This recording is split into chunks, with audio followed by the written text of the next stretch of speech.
Hey guys, it's Rachel, and today I will be showing you how to make butter pecan cookies. These cookies are soft and crumbly and just kind of melt in your mouth. We're gonna start off this recipe by beating our room temperature stick of butter. Then go ahead and add in a third cup of sugar, beat that in, and then we're gonna add our salt, our vanilla extract, and our flour and mix until our dough comes together. Don't worry if the mixture is super crumbly, it will eventually come together once you kind of mold it with your hands. Once the dough is ready, add in 3/4 cup of chopped pecans and make sure you fold that in gently.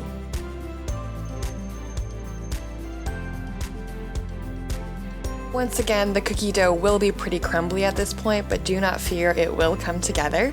So get a baking sheet lined with parchment paper, and then using about a tablespoon of dough, just kind of roll the balls of cookie dough and place them about 1 inch apart from each other on a cookie sheet.